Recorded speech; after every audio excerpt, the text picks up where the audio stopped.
Hello, everyone. This is Sean from the Soccernostalgia blog. I have the pleasure to interview English author Mr. David A.J. Reynolds. Mr. Reynolds has appeared on a podcast in the past discussing the history of Hungarian football. This interview is separate from a podcast series. This video interview will serve as a companion piece to a written blog presentation on Hungarian club Videoton's UEFA Cup adventure in the 1984-85 season. Hello, David. Welcome back. Oh, nice to be back. Can you describe the Hungarian side Videoton in terms of geography and history up to the 1980s? Let's first fix for people's minds where it is. So we're talking about the city of Székesfehérvári. So if you have in your mind the two main landmarks of Hungary, Budapest and Lake Balaton, Székesfehérvár or just Fehérvár as it's usually referred to, is about two-thirds of the way between Budapest and Lake Balaton. So it's about 60 kilometers southwest of Budapest. As for the club, I think the first bit of context that will be helpful for people in as to explain why this is such a landmark run, why this is so significant event, is that football in Hungary had been up to this point dominated to an extraordinary degree by clubs from the capital, by clubs from Budapest. And it's really only in this period in the early 80s that that starts to change. So, for example, in 81, 82, the other big side doing this at the moment or breaking out of this mold in this moment is Eto'o. And in the early 80s, they win the league championship in Hungary two times in a row. And really, that's the first time. There are two other examples, one in the middle of the World War II, and another as a half season in the early 60s, where a team outside of Budapest wins the league. But really, it's the first proper league title of a team outside of Budapest, and that's happening in the early 80s. So it's incredibly unusual for a team outside of Budapest to have success at this point. And Videoton is the other side really doing this. And so for a club outside the capital to be going to a European final is extraordinary in the context of Hungarian football. But that's sort of a general context. More specifically, this is a factory team. This starts as a factory team and remains to some extent a factory team, even at the time that we're talking about. So the factory in question was an ammunition factory originally that was started just before World War II in 1938 in Fehérvár. And in 1941, they get a sports program, the factory. In 1942, they get a football team. And that's really the beginning of the story of this team that 40 years later is playing in the Bernabeu. And their progress in the 40s and the 50s is mostly determined by mergers with other factory teams in Fehérvár. But they don't even get into the second tier of Hungarian football until 1963. And in 1968 is when they make their first appearance in the first tier of Hungarian football. So again, that gives you an idea of how unlikely a story this is. This is not a club with a long history at the top of Hungarian football. They're not in the first tier until 1968. One little bit of historical context that I think is important and interesting is that Videoton, the football club taking this step into the big time of Hungarian football, coincides with something that's happening in the Hungarian economy and to the parent company at this time, those things are connected. And so, without getting too deeply into it, I think it's a context that's interesting to know is that what's happening at this same time, the late 60s, where the football team is progressing for the first time in a serious way, is that the Hungarian economy is changing in a way that allows for, particularly for major companies, to have some autonomy. So in the 50s and in the early 60s, Hungary has a classic communist centrally planned economy. So if you're a company anywhere in Hungary, your decisions about production, about sources, about pricing, about market presence, about wages, everything is being given to you by the central government, the central planning system. You're being told exactly what you're going to make, how you're going to make it, what price you're going to charge, who you're going to employ, what you're going to pay the employers, everything. That changes in the 60s. It's a long planned change that comes into force January the 1st, 1968. So this is the kind of change that exactly benefits Videoton, the company. And I should say that this company in the 1950s changes from an ammunition company to a consumer electronics company. And so it's producing radios, and then it starts to produce televisions.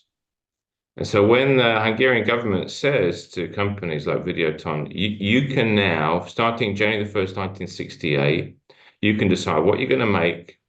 You can decide how much you're going to make it. You can decide the price you're going to charge for it. That's when this company becomes something completely different. In fact, it changes its name to Videoton on the 1st of January 1968. It had a much more complicated name before that. In other words, it's saying we're now a brand and we're going to try and maximize our profits because that now is beneficial to us because we can decide what we're going to spend. So the fact that the preparations for this change coincides with the season where Videoton gets promoted for the first time to the top tier. This is a period where Hungary reverted to a calendar year season for about 5 years. So it's a 1967 season, the whole year, they get promoted. 1968, this big economic change comes into force. The company becomes Videoton. It becomes a brand. And it becomes one of the most visible brands in Hungary. Everybody owns a Videoton television. So this is the context in which the club steps onto the big stage because the company is stepping onto the big stage too. Can you make a comparison, let's say, Mm, to Philips and PSV Eindhoven? Is it that kind of a relationship? absolutely, you can. Yeah, that's a good comparison. Yeah, absolutely. And in some ways, it's a similar trajectory as well, from really being an insignificant club and then suddenly stepping onto the big stage. Yeah, I think that's a good comparison. So you can sort of trace the fortunes of the club up to this point to the fortunes of the company. So if you said Videoton to an Hungarian in the 1970s, the first thing they're going to think of is the television company.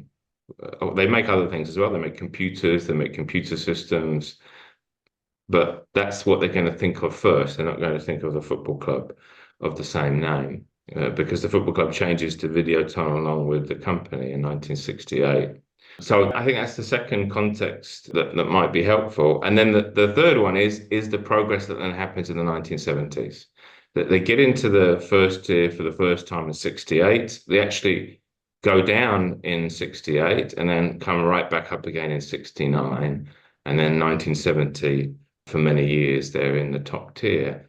And in the 1970s, they very quickly become one of the best teams. And this is something that we're probably going to talk about later, but it's a lot to do with Ferenc Kovács, the manager of the team, and the year that we're focusing on, because it's under his first stint as manager of Videoton, or I'm going to call them Vidi because that's what they usually referred to.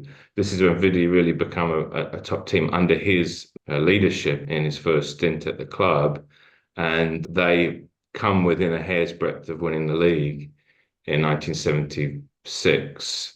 They go back to a normal autumn-spring season in 1970, and then 75-76 is their highest ever finish. They finish second, become very close to winning the league.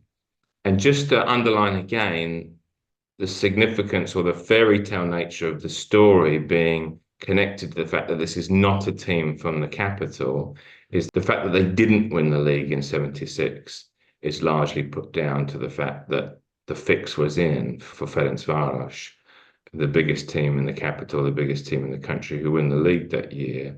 And you ask certainly anybody from Fehérvár, but other people too, and they'll tell you that Vidi was denied the title in less than honest ways. I mean, it's a matter of record, really, in terms of people admitting that Ferencváros bribed the players of other teams during that season.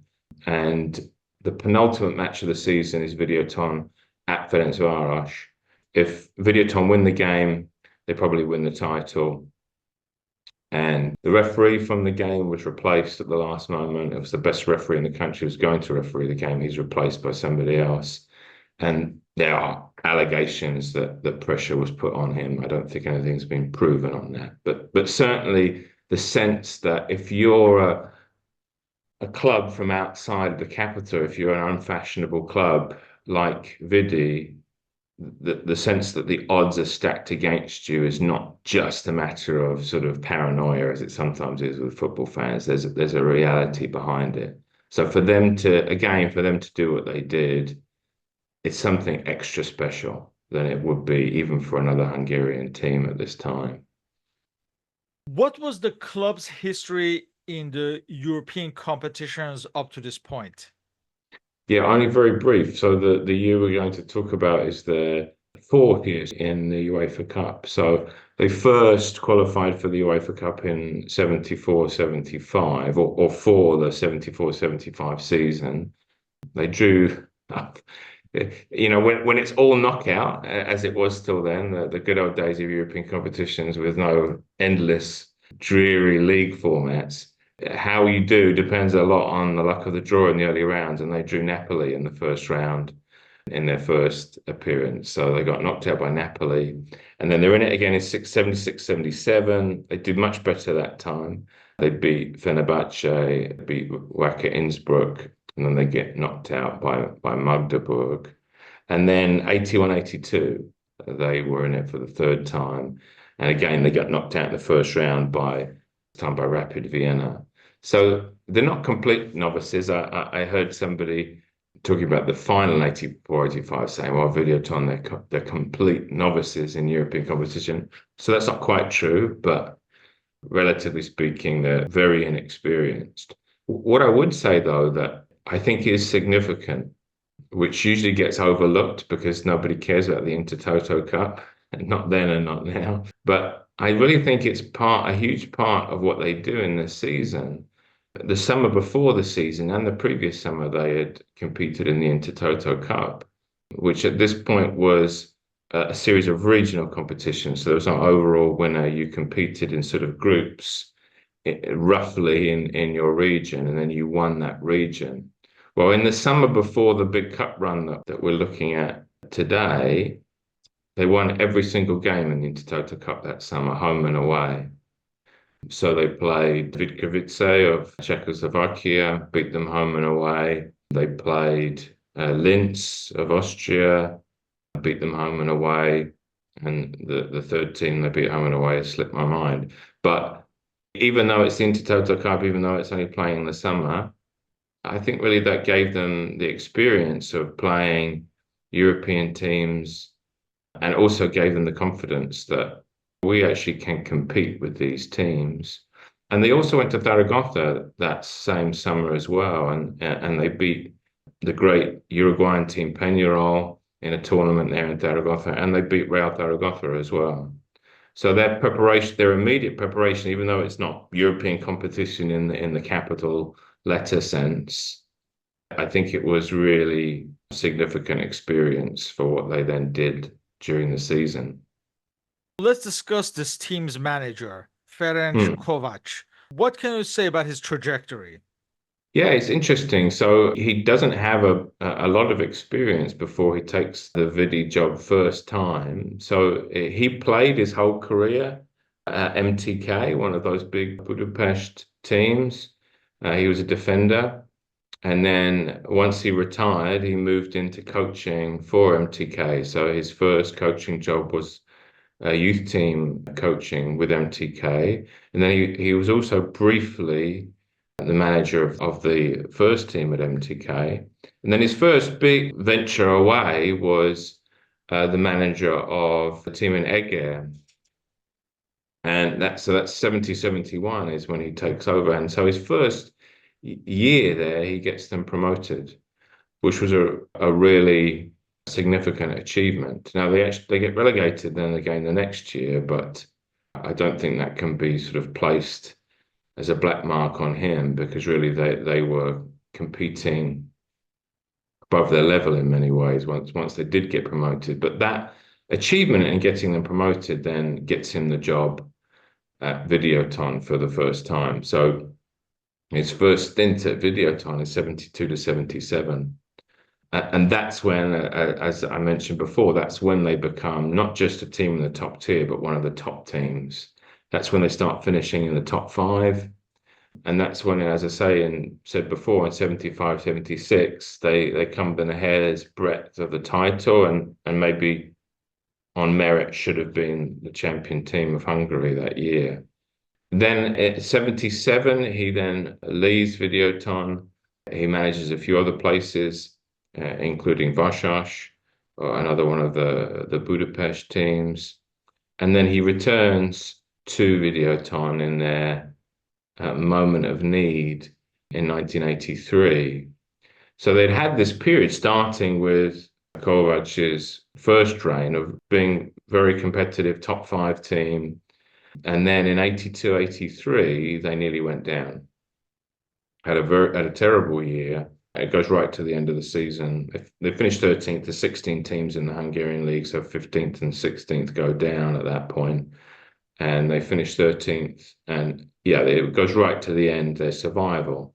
That's when they bring Ferenc Kovács back for a second stint, and the effect is immediate, because from nearly going down in 82, 83, in 83, 84, they finished third.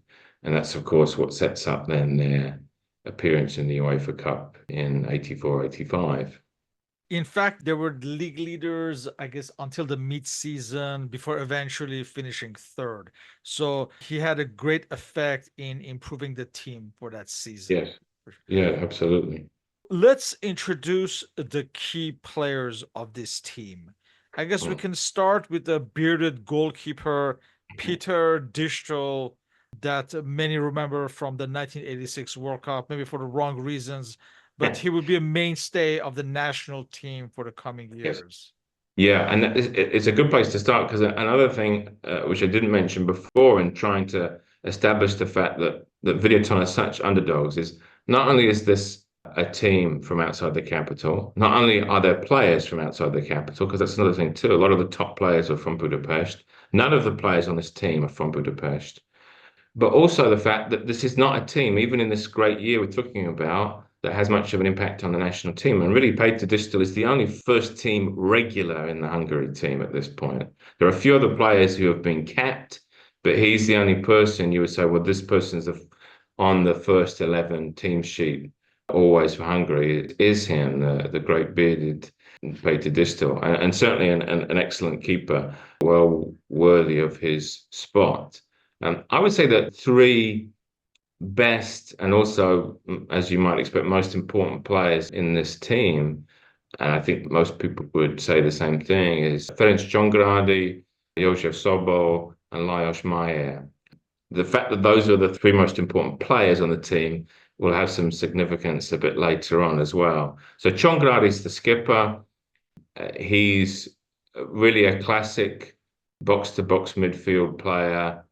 He's also the real string puller in this team. I mean, he's the player in the middle who distributes, makes incisive forward passes. He's absolutely integral to really everything that's going on in the team, both going forward and coming back as well. As is the case with almost all of these players, long time Videoton player as well. There's a player who was at the club for a very long time, and then actually after his playing career, he was the manager there on a few occasions as well. So he's number one. Number two is Lajos Mayer, and this is sort of the kind of player that every great and every likable team has to have, which is the precocious winger.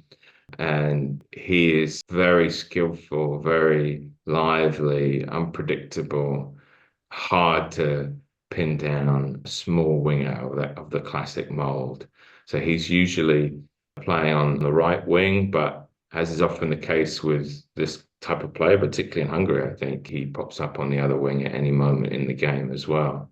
And I mentioned him before the third player, which is the main striker, Jožo Sobol, because Sobol without Maya is not quite the same, because Sobol himself said on many occasions that most of his goals were provided to him by Maya. So Sobol is the classic number 9 in this team. Excellent striker. He's been the leading goal scorer in Hungary in previous years. He's an extremely important player in this run.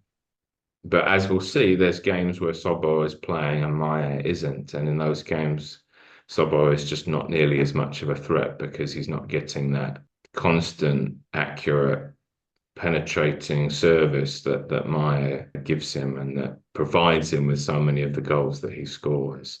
There are lots of other people we could mention, but I would say those are the most important players in the team of those three. We also have Peter Dishel's brother, Laszlo, in defense, who would later Yes. join Club Brugge in Belgium.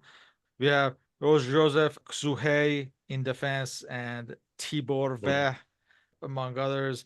In midfield, you mentioned Jean Grady, but there's also Giozo Bruxa, who joined French club Auxerre in a few years' time. In fact, he was the main arrival in terms of transfers. He had joined from Giori Eto that season.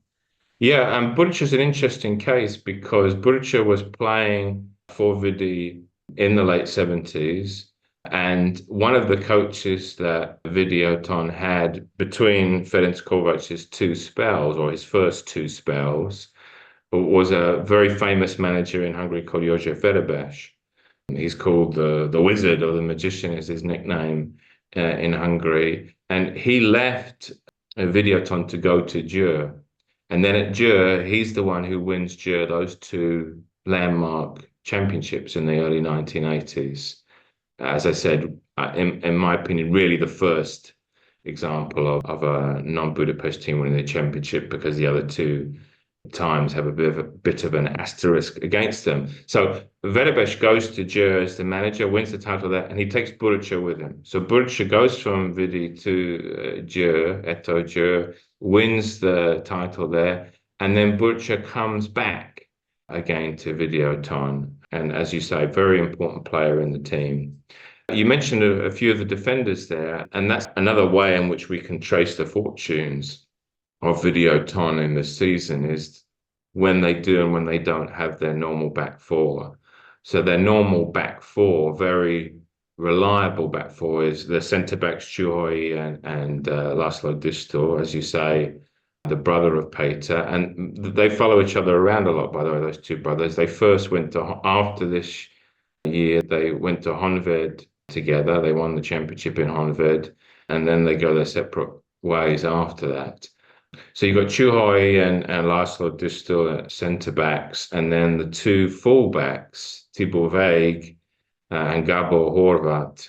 So that four is a really, really good back four. And when that back four gets disrupted, that makes things a lot more difficult for Videoton. And Tibor Vaig, the person who's normally playing at right back, he ends up being the captain in a lot of games towards the end of the run when Chongradi is injured. Another long-term Videoton player. He's actually from Fehérvári as well, Tibor Vaig. So yeah, also, as you say, very important player. Let's look at the UEFA Cup that season. First round, they play against Czech side Dukla Praha. On September 18th at home, they narrowly defeat Dukla Praha 1-0, Jabo scoring the goal in the 36th minute. The second leg at Praha on October 2nd, they come away with a scoreless tie. So they advance with the narrowest of margins against another Eastern Bloc nation. Yeah, I mean, I think one important thing to mention here is, and I think, by the way, this is the case for every round except perhaps the semi-final, is, and this is another thing that makes this a remarkable run worth talking about, is that other than the semi-final, they're an underdog in every round. Every time Videoton's name comes out of the hat, the other team they get think, great, this is a great draw for us. And so perhaps some people thinking, well, Dukla, Videoton, two Central Eastern European teams, this is sort of a toss-up between the two. But Dukla's a very strong favourite in this tie. And we talked about Videoton's relative inexperience in Europe. Well, that's the opposite for Dukla. Dukla's very experienced team in European competition. They're past their great glory is Dukla, but they're still very much at this point competing for the title in Czechoslovakia as it was then. They'd finished second the previous season. They would win the cup during this season. And then the next season in the Cup Winners' Cup, they went all the way to the semi-final. So even though we're going to be talking about some bigger names that Videoton knock out, this is also an upset, a major upset. Certainly the people here, I'm speaking from the Czech Republic, certainly the people here assumed that Dukla would beat Vidi, and they were heavily, heavily favoured to do so. And interestingly, what may have been the downfall of Dukla in this tie is that despite being heavy favourites, they go into the away leg in sort of what was a conventional way, certainly then, of doing it, of very defensive in the away leg, which was first here at Videoton, and then losing that 1-0, as you mentioned, but then really just assuming that once it got back to Prague, that they would easily progress. And what they found out, as many teams would in this year, is that Videoton were extremely, extremely well organised, extremely tight without the ball, and very well organised without the ball. And so they held on for, as you said, for a 0-0 draw on an extremely, extremely wet, muddy pitch. It was a very, very rainy day in Prague. So that helped Vidi as well. The only other thing I want to mention about that game is we talked about Peter Distel and what a great keeper he was, and how important he was both for Hungary and for Videoton. Well, he was injured during the period of this first tie, and the reserve keeper János Costa deserves to be mentioned because he was an absolute hero in both of these legs. He was instrumental in the fact that there were 2 clean sheets for Vidi, heroic goalkeeping performance home and away that really enabled Videoton to get through this very difficult first game or first fixture. The continent noticed them perhaps in the second round when they face French club Paris Saint-Germain. Now, this is a Paris Saint-Germain that would have been favored. They include the likes of Dominic Rocheteau, Luis Fernandez, among others. But they get a wake-up call at home on October 24th at Paris, at Parc des Princes. They lose 4-2. In fact, Videoton takes a 4-0 lead. Jabo scores the first 2 goals in the second and the 28th minute, and Jean Grady scores in the 54th and the 73rd minutes. Most of them were for goals from crosses from the right side. They take this lead, but however, Rocheteau pulls 2 goals back for Paris Saint-Germain, but a 2-4 loss at home was already a difficult predicament for them for the second leg. There's some drama in the second leg. On November 7th at home, Videoton have a 2-0 lead through goals by Bruxa in the 36th minute and Jabo with a penalty kick in the 38th minute. However, there is a fog and the match is abandoned in the 67th minute. So the teams have to get together on the following day and play the match again. This time, Videoton wins 1-0 with Meyer scoring in the 54th minute. As I said, this was like the first time that perhaps they were noticed by the continent after this victory.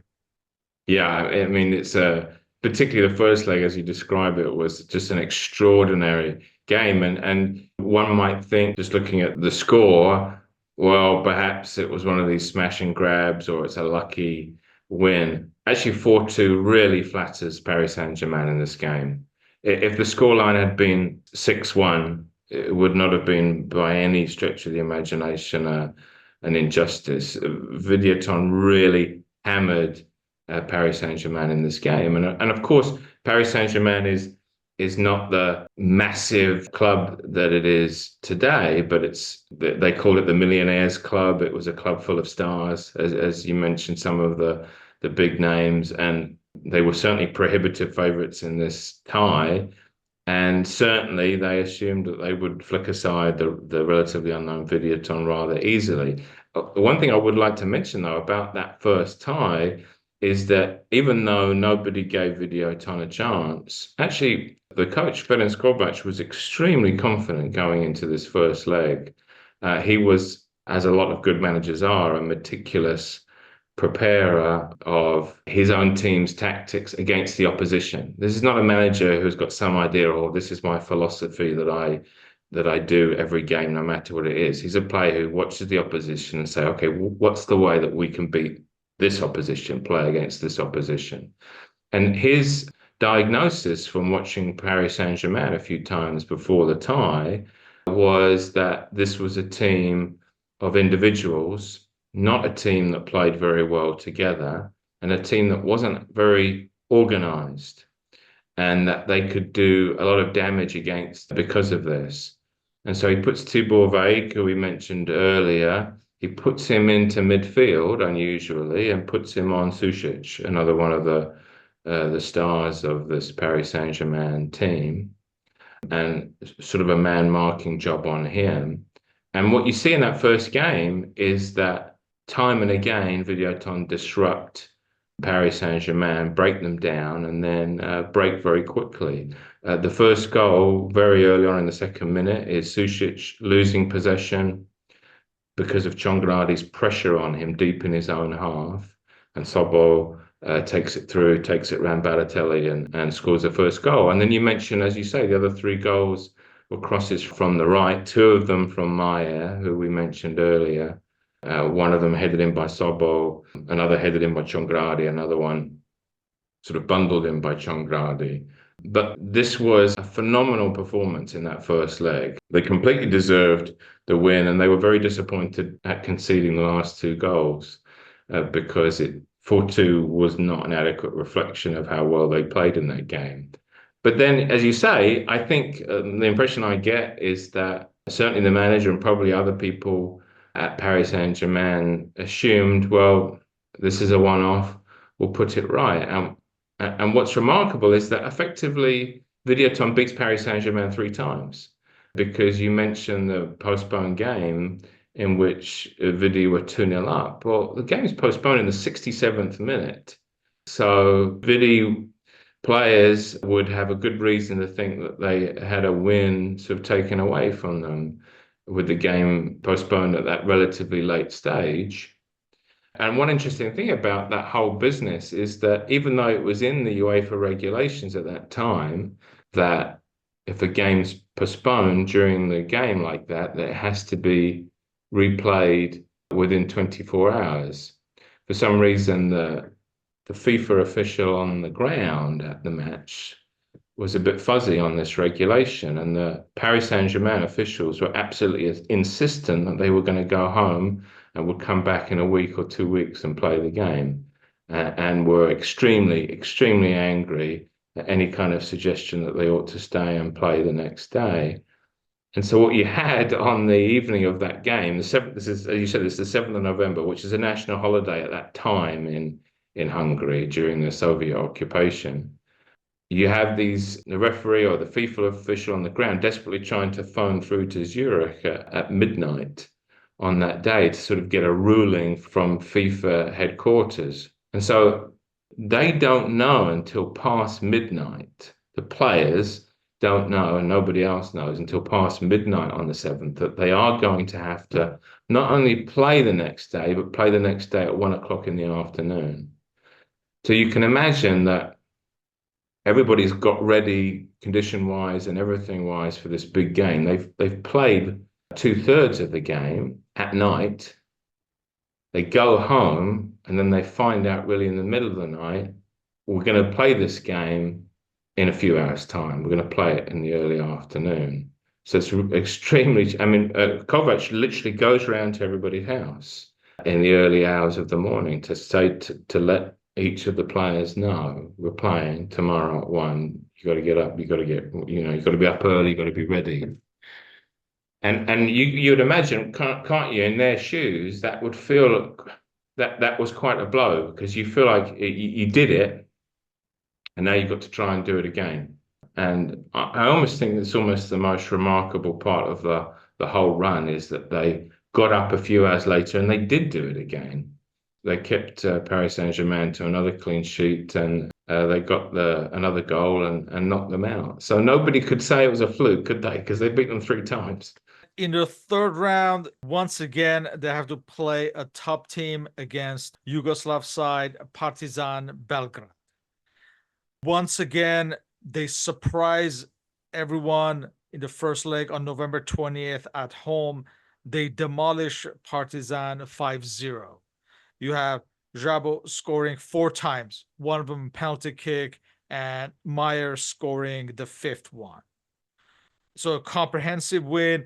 And the second leg at Belgrade on December 12th was somewhat academic, and they lose 2-0. But after the first leg that practically won this tie, they advance to the quarterfinals. So already their European season is a success, no matter what happens. One thing I would say about the first leg deficit is that, although of course you're right that it's unbelievably unlikely to come back from that, and certainly that would have been the feeling for many. What had happened in the previous round had given and really did give Videoton players and managers a little bit of sense of jeopardy, that the tie was not over, because in the previous round, Partizan Belgrade had played Queen's Park Rangers. Oh, yes, And yes. and they lost the first tie 6-2 at Highbury, actually. QPR had a plastic pitch and they weren't allowed to use it. So they played the home leg at Arsenal's ground. QPR won 6-2 that game. They went to Belgrade and lost 4-0 and got knocked out. So in the previous round, Partizan had overcome a 4-goal deficit. Now, of course, they had the away goal benefit, so they just needed to win by 4 goals. Whereas, of course, in this game, Partizan would have had to have either won 6-0 or won 5-0 and take it to penalties. But it really did give the Vidi team a sense going into that second leg of, this isn't over. We've really got to be careful that we don't suffer the same horrible turn of fate as QPR did in that game. And one of the things that both the QPR players talked about after that second leg and the Vidi players did too is the atmosphere of that stadium on a big night, on a big game, was extremely, extremely intimidating. And so it's one of those situations where if you go a couple of goals down, the home team really starts to believe they can pull it off, and the away team starts to fear that they could. And of course, those 2 goals, it's 2-0 at half time. Partizan score in that second leg quite early, and then they get another one just before half time. Absolutely fantastic goal just before half time. So although of course it's true that it's extremely unlikely that Vidi comes back, it was certainly, they did not take it for granted that they would come through that second leg. Really, it's only until about halfway through, 2/3 the way through that second half, that it just becomes clear that Partizan are not going to pull it off for a second round in a row, this amazing comeback. How were Videoton doing in the league at this point? Well, very well. The first half of the season, at the midway point of the season, they're actually top. So they only lost 2 games in the first half of the season. They're leading the league. And, one thing we'll see later on is there's a real difference between what happens in the first half and the second half of the season. But yeah, they're having an extremely successful first half of the league. They're the best team in the country at this point. We come to the new year and the quarterfinals. They face another one of the favorites, Manchester United. Manchester United, we have players like McGrath, Arthur Albiston, Gordon Strachan, Norman Yeah, Whiteside, the Danish Jesper Olsen, Mark Hughes, Frank Stapleton, a very good team who were yeah, fighting it out with Everton for the English League title that season. Once again, Manchester United would have been seen as the favorites. mm, The first leg is on March 6th at Old Trafford. Manchester United wins 1-0 with a header from Frank Stapleton. The takeaway from this match was that Manchester United had dominated and perhaps they should have scored more, but they didn't, and that this was their undoing in the end. yes, absolutely. I mean, they really ran really ragged in this game, and as you say, should have scored more. As you point out, going through those players, this was a really excellent team, and Manchester United of the mid '80s, from an English perspective, were really the nearly men. They really should have won the league in that period.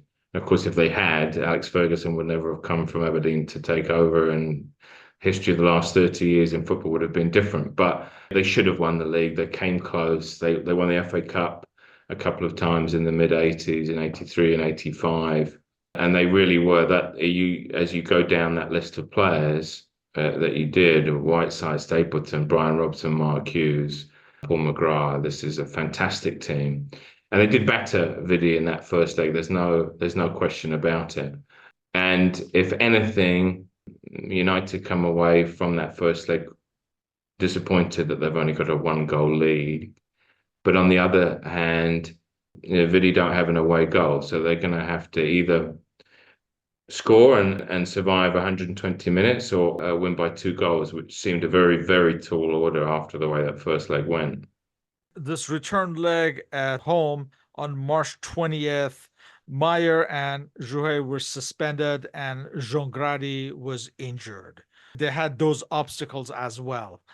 This match, they win 1-0. So in the 20th minute, Jeza Wittmann takes a free kick.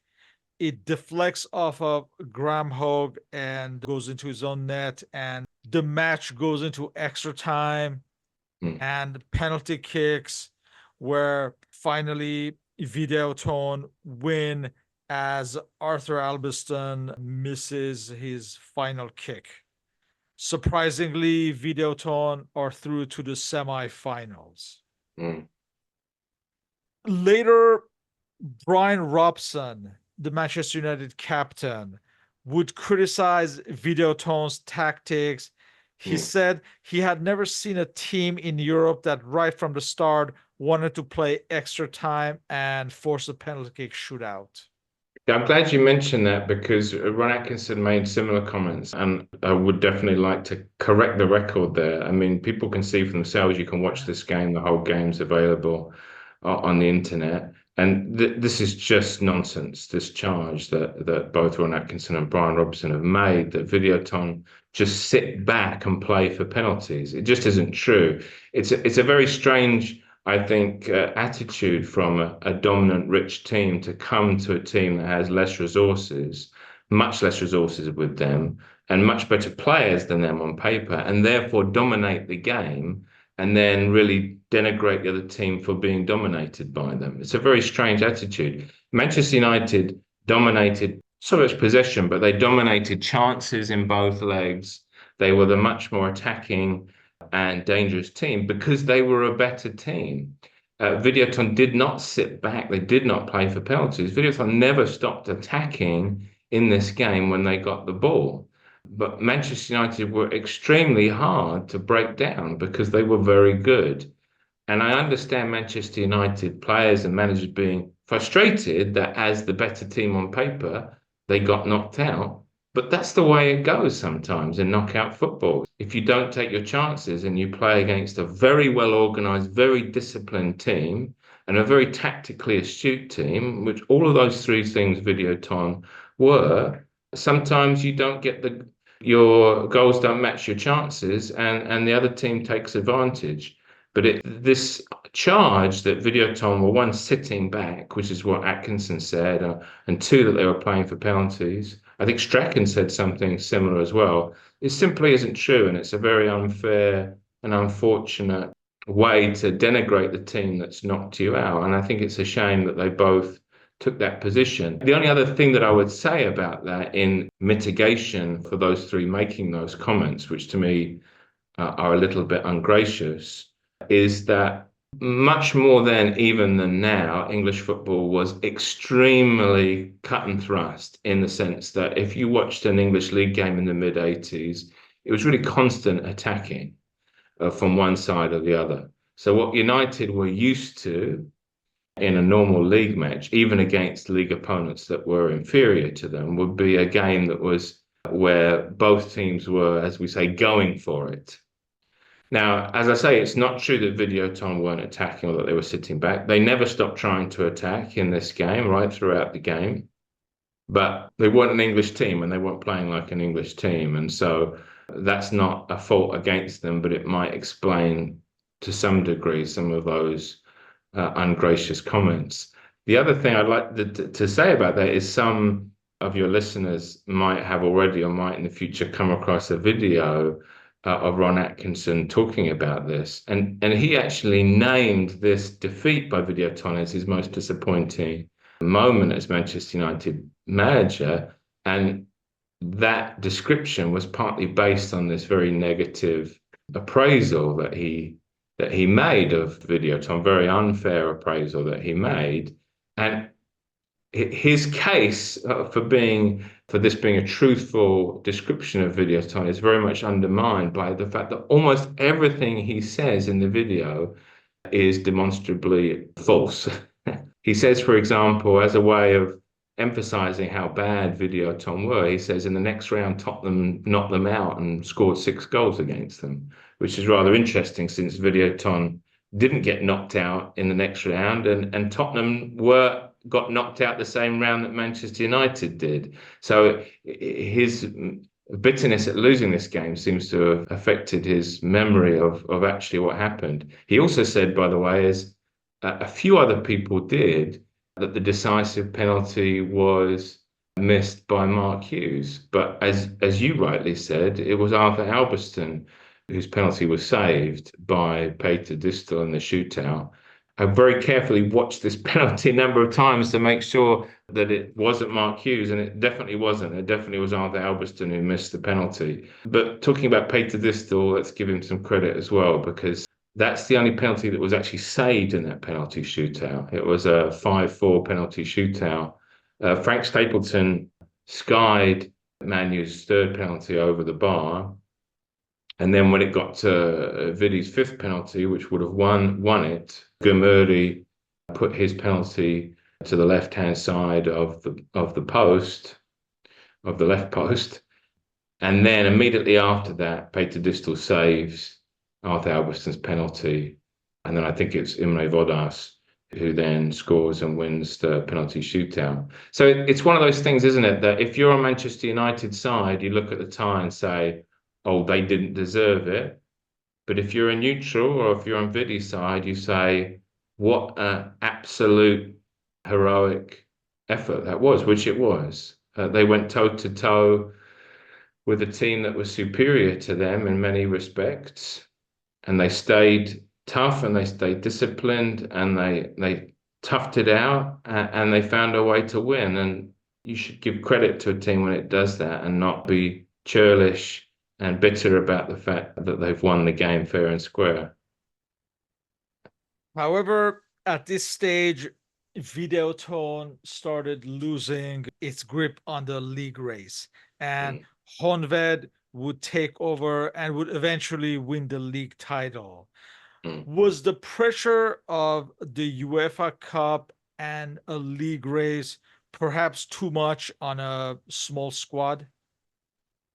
I think to some extent that's an explanation. I mean, one thing we should mention is that a big difference for Manchester United and Vidi going into this tie is that in this part of the world, you have a very, very long winter break. The gap between the first and the second half of the season in Hungary and other countries in this region is much bigger than the gap between the end of one season and the beginning of the next. So when Vidi play the away leg against Manchester United, the season has only just restarted the previous weekend. And so Manchester United have been playing right through the winter, of course, since the third round. Vidi haven't played league matches for months. By the way, they toured China, was one of the things that they did during this time. So these extraordinary overseas tours that you see clubs doing these days, that it's not a new thing. Videoton toured China, played matches in China during the winter break. But they come back. My point is they come back and then they've just restarted the league season when they played that game at the beginning of March. And then between the first leg against Manchester United and the second leg against Manchester United, they lose 2 games in the league. And really, you could say that actually that was probably the moment where they lost the league, those 2 matches, when you see what it comes down to. In the end, they lose the league by quite a lot, but that's really a reflection of what happens at the end when they've already lost it. And really, they lose it in those 2 games between the first and second leg of the Manchester United tie. So it's not a case, I don't think, of fatigue with the UEFA Cup. You could say there's a matter of focus, because clearly the Manchester United ties were their focus. However, it's also a case of losing key players, because yet another remarkable aspect of Vidi making the final here is that between the first leg in Manchester and the second leg of the final, both Chongradi and Maya don't play. And as I mentioned before, the very least you could say is that's 2 of the 3 most important players for Vidi. And really, they're the 2 most important players, because the third one, Sobo, as I mentioned, is not nearly as dangerous when Maya is not playing. So they go. Now, as you mentioned, Maya was missing from the second leg due to a suspension for a second yellow card, but he then gets injured on international duty and is out all the way until the second leg of the final. Chongradi actually gets a very serious knee injury during the first leg in Manchester, comes off, is treated, comes back out after half time, and then has to be substituted for a few minutes into the second half at Old Trafford.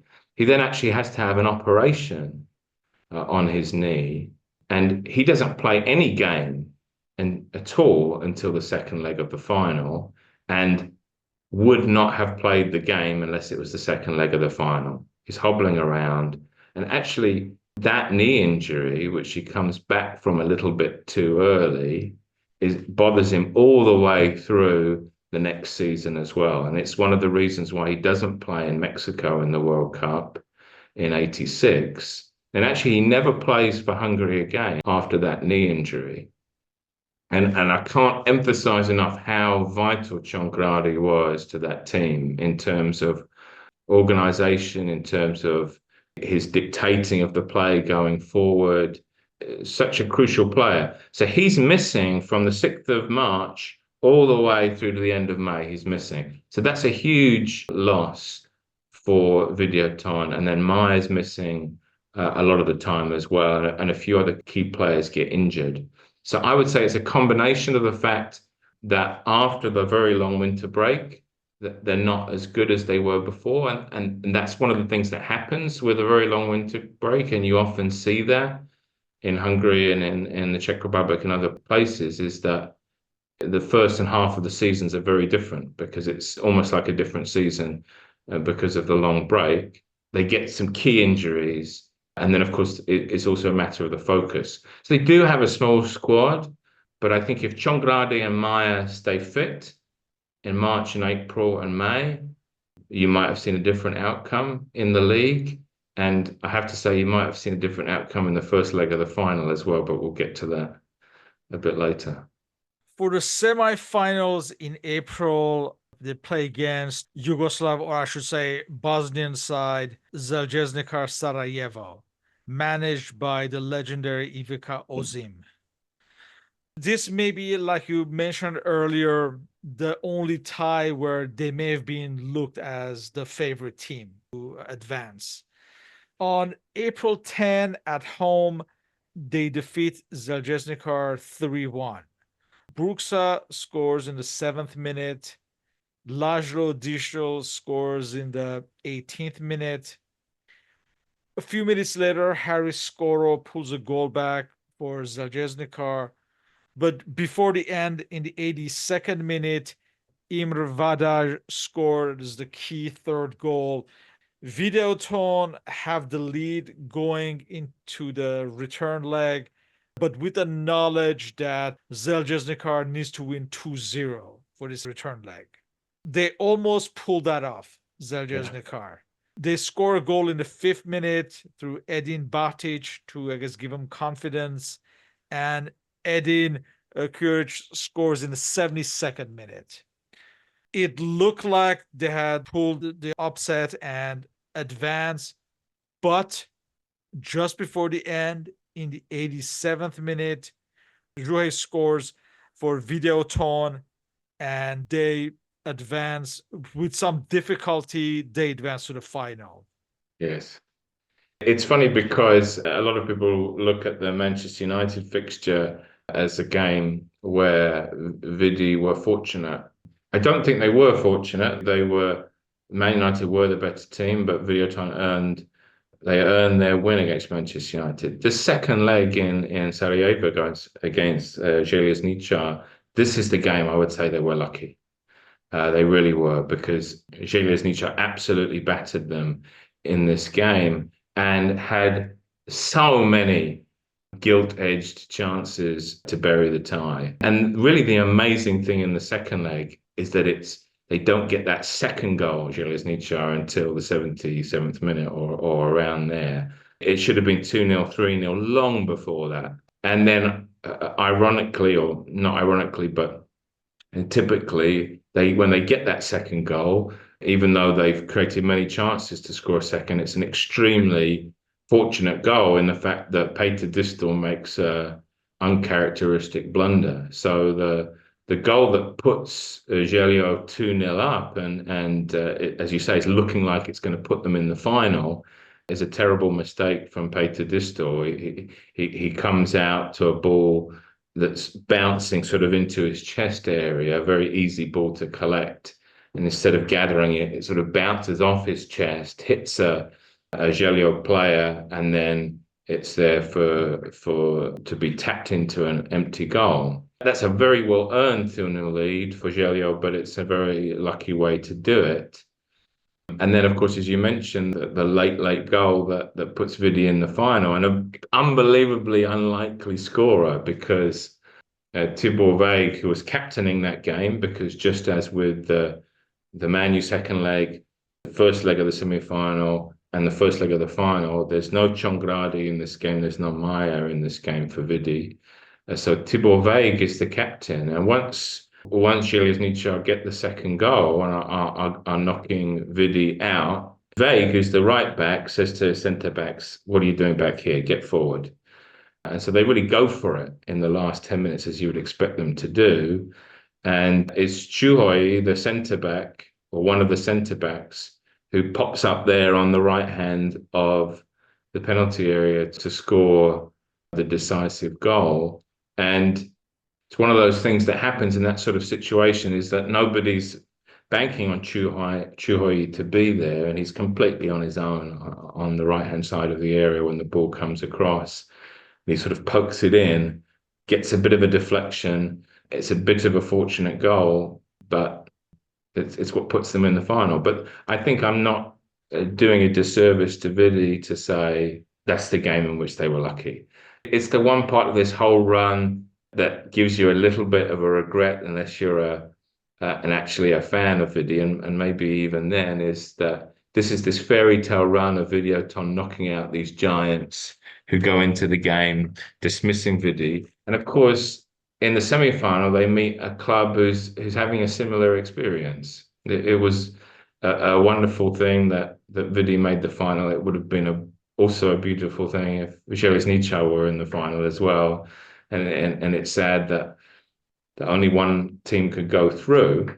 But of course, on the flip side to that is, although you say this is the one tie, you rightly say this is the one tie that Vidi go into not being the underdog. it keeps the pattern of the team they're playing being really glad to draw them, because of course they were both really glad to draw each other in the semi-final, because the other two teams left in the competition were Inter Milan and Real Madrid. So if you're trying to get to the final, of course, as everybody is, you rather both of those teams wanted to draw each other and not Inter Milan or Real Madrid. Well, for the final, they are facing Real Madrid. And I imagine that there must have been a feeling that they stood no chance because in that season, Real Madrid had performed many remontadas against Rijeka, against Anderlecht, against Inter in the semifinals, and that also defeated Tottenham. You still have the injuries to Jean Grady and Meyer, and Jobo is suspended on top of everything.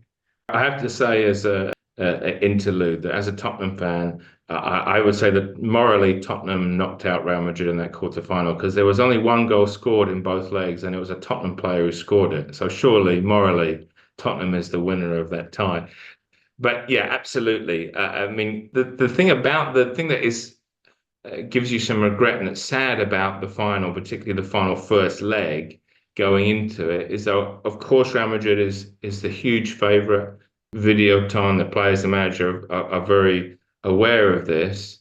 But I think with a full strength team, they go into the game with full confidence. Not saying we will definitely win, but we've got a chance. And I think that's really sad that they go into the game, as you mentioned, they still don't have Chongradi and Maya, the most influential players in the team, but then they don't have Sobo either, because he picked up a second yellow in Sarajevo. He's not available either. And they don't have a striker in this game. So they go into this final and they've got a midfielder playing up front. It's not a 3-0 game. It really isn't. Even then, it's not a 3-0 game, that first leg. Vidi absolutely held their own. Of course, Real Madrid had incredible players, Butragueño and Valdano and players like this who obviously are going to impose themselves against players who are not quite at that level. But Vidi really held their own in this game and created their own chances and absolutely did not sit back and try and just nullify Real Madrid. And actually, later, Kovac, the manager, said, well, maybe I should have done that. Because they're going into this game without their best three forward players, then maybe the best thing would have been to have sat back, try and minimize the damage, and then have a go in the second leg. But he said he just couldn't do it. He couldn't do it. Here's the final and in front of their own fans, and he just couldn't go into this game and do that. He said he just had to have a go. And even though they didn't sit back and they did have a go and they did have chances, which gave more space for Real Madrid's creative players, it's 1-0. The first goal was an incredible goal. And then they don't score again, the other two, until late in the game. And so I would say that the position of Videoton going into this game is not so much, well, they're Real Madrid and this is Videoton, and therefore Real Madrid are clearly going to win. But this is Videoton without their best players, really hamstrung. And I would love to have seen this first leg with a full strength team, because there's no doubt that Videoton were capable of beating Real Madrid on their day that season. Because the other thing to mention about Real Madrid is, even though they had this incredible run in the UEFA Cup of all these comebacks, this was a really bad year for Real Madrid. They were very poor by their standards in the league. We mentioned QPR earlier. Terry Venables left QPR to manage Barcelona this season, and Terry Venables' Barcelona ran away with La Liga, and Real Madrid were relatively poor, and the UEFA Cup was sort of their salvation, as it sometimes happens, isn't it? Where a big team plays badly in the league and Europe is their salvation, which I mentioned by way of saying this was not an unbeatable Real Madrid team by any stretch of the imagination. They had been hammered in Spain. The fact they'd had these amazing comebacks in the UEFA Cup underlined that they were very beatable in the UEFA Cup, because they had lost, was it 3-0 to Anderlecht? They had lost 3-1 to Rijeka. So Vidi on their day could have beaten them, and certainly a full strength Vidi could have beaten them. And I think the cloud over Videoton was not we're playing an unbeatable team, but we're playing the biggest match of our lives, and we're playing with one arm tied behind our back because of the players who are missing.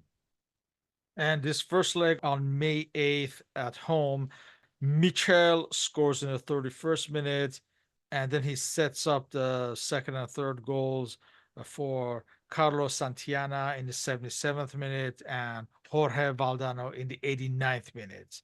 The second leg at Bernabeu was an academic affair. I think both teams just went through the motions.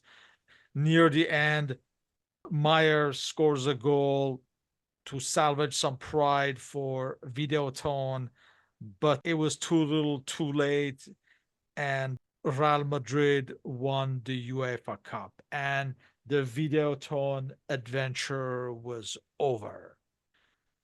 If you'd forgive me for disagreeing with you slightly there, I don't think the players did go through the motions in that game. And really, even though it seems like, well, this doesn't really matter the second leg because the tie's been decided in the first leg, actually, in many ways, the second leg is the most glorious match for Vidi in this whole run. Even though in some ways the chance of winning the cup has left with that first defeat. I really think this is the most beautiful victory for Videoton in the whole run. And really it's the way the players felt about it too. Because, you know, when you have an amazing run like they had, one thing that can take away a little bit of the pleasure of it is if it ends badly. So you have all these great successes, and yet the last taste in your mouth is something bitter because you get hammered and you don't show what you can actually do when it matters the most. And so it was really important for the Videoton players and for Kovac too that the second leg was not like the first leg. And everybody's back. Everybody's back for the second leg. Chongradi's back, although he's not fully fit. He's hobbling around a little bit. Maya's back finally. Sobo is back from his suspension. It's really a first choice 11 for the second leg 2 weeks later in a way that it absolutely wasn't for the first leg. And it's really important from the Videoton players' perspective that they really put the record straight.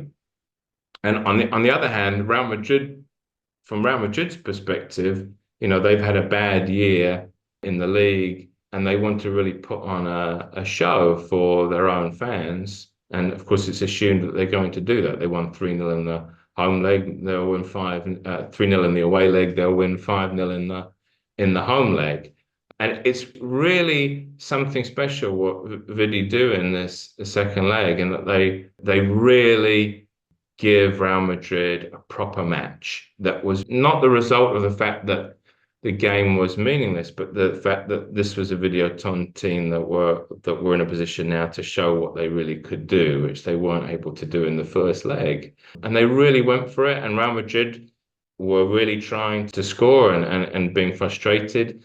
And of course, Videoton had one thing that went their way, is that early on in the game, Real Madrid got a penalty. Tibor Vague fouled Butragueño as he's going through on goal.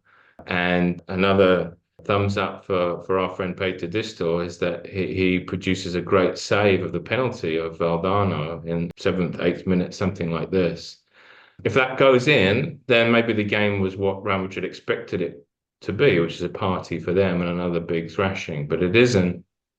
And then the goal that is scored there, it's really one of the most famous Hungarian club goals. Even though it's a goal in an ultimate defeat, it's a beautiful goal from Maier from outside the area, right-footed shot that flies in the top corner.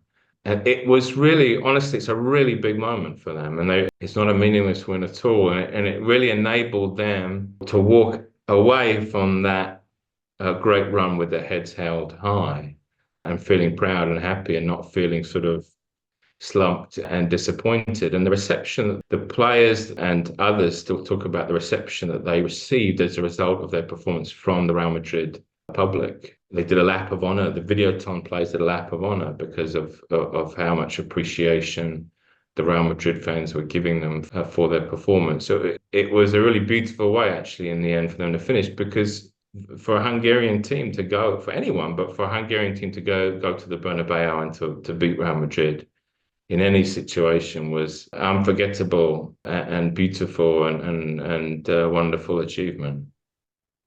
In analyzing this successful season, what do you think contributed to it? And was it always self-evident that it would be a one-off? Yeah, it's a good question. I'm not sure that it would be fair to say that it was self-evident that it would be a one-off, but I think it was very difficult for it not to be a one-off. And of course, one of the reasons is that you have players starting to leave. You know, we've all seen this, haven't we? When a slightly unfashionable team has a great success, one of the things that happens is they lose some of their best players because their best players have been on show and they start to go. And that's certainly the case here.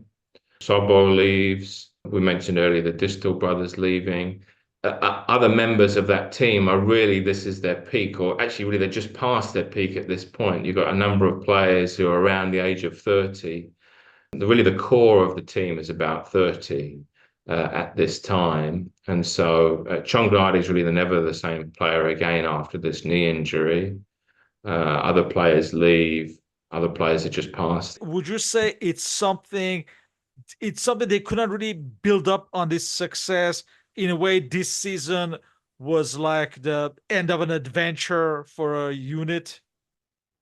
Yeah, I think that that's fair to say that it was very difficult to maintain. I would say almost impossible to build on it because they lost more than they could recover. You know, again, the core of this team were players who had come through the ranks or and had been at Vidi for a long time, a lot of these players.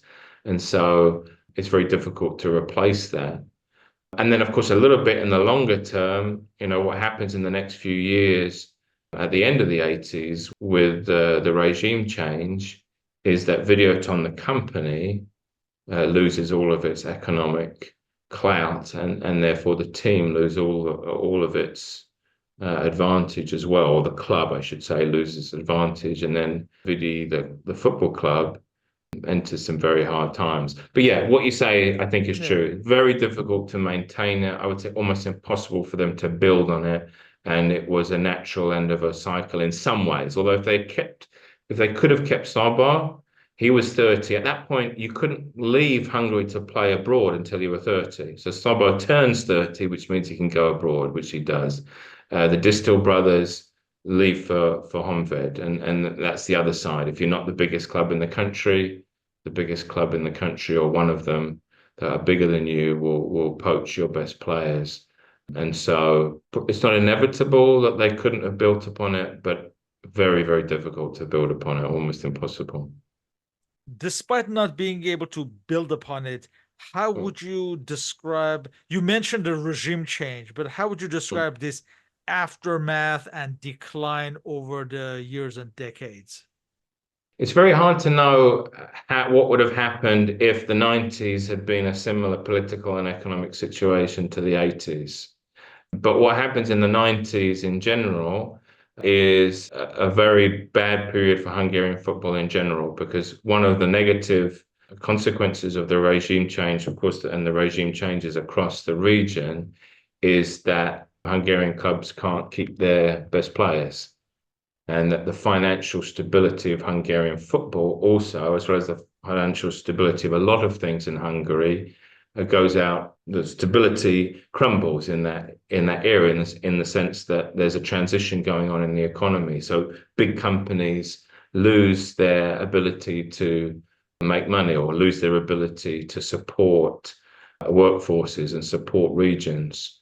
And so there's a lot of flux in the 1990s in general in Hungary, economically, particularly, which has a big impact on football. And then football also has this problem that the best players just go abroad and you can't keep the best players in the country, even when they're younger. Because as I say, the best players might leave Hungary eventually, but not until they're past their peak, really, in some ways, before that.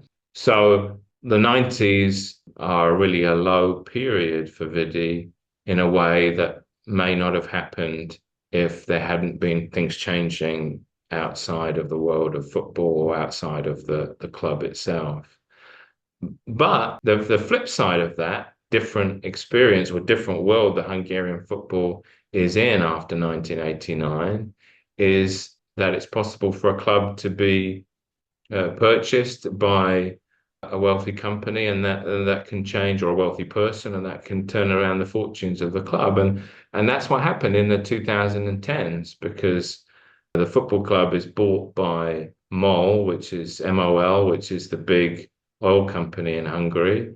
And then in the 2010s, they actually have their greatest period of the history of the club. They win the championship of Hungary for the first time in 2011. They win it another two times in that decade. That's their best period. And so, although you could say, well, the 90s were a bad time, connected with the flux and the instability after the regime change, that kind of success that they had in the 2010s would almost certainly have not happened without the regime change, because it just changes the possibilities within Hungarian football. And actually, by that point, it is much easier for a club outside of the capital to compete, because there isn't such a concentration, or there isn't necessarily such a concentration anyway of footballing power in the capital, although it still usually works out that way. So they've had their best period since then, and which they probably wouldn't have had otherwise. On the other hand, maybe they wouldn't have had the very low period that they had in the 90s if the political and economic situation had been the same as it had been in the 1980s. In closing, what is the legacy of Videoton's adventure in terms of Hungarian football history as a whole? Well, it's still a very significant legacy, because apart from anything else, to this day, nearly 40 years later, it's the last time a Hungarian team played in a European final. And so that's a huge legacy. And it means that the run and the final is still very well known and still brought up a lot, because in a sense, it marks the end of an era, which is true, of course, not just for Hungary, but for many countries in Europe. It's the end of the era where they could compete.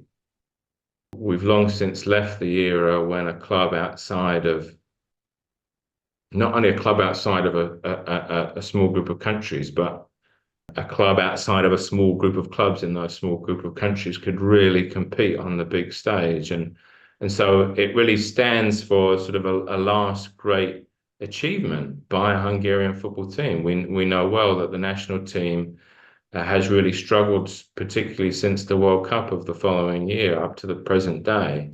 So it really stands as a last landmark of an era when Hungarian teams were very competitive.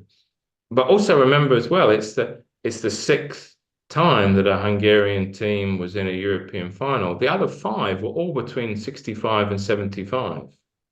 So in a sense, it's an outlier even for that, because in 1985, Hungarian football was already on the trajectory that it went into after 1986, of gradually diminishing in stature and in the ability of Hungarian teams to be competitive. So it's a landmark for an era when Hungarian teams were competitive, but it's also remarkable in that what Videoton did was already extremely unlikely when they did it. It wasn't that people were saying, oh, a Hungarian team, of course, they're going to do very well in the UEFA Cup.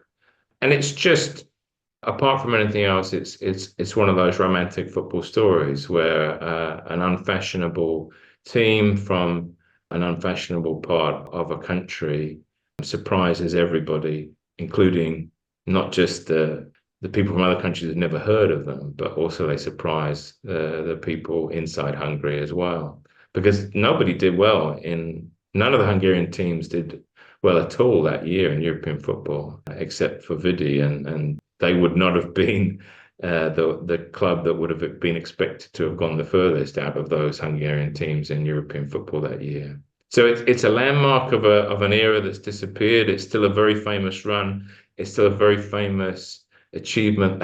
That Maya goal in the Bernabeu is still a very famous goal, but it's also just a sort of a classic football romance, I think. With that, I would like to thank you for your participation in this interview. My And pleasure. yeah, and I would remind everyone to please read the main blog article as well for more detail. The link is included on the video upload description along with our respective contact information. So, David, thank you once again and hope to continue these discussions on Hungarian football history. Thank you very much. I hope so too. Thank you. Thank you.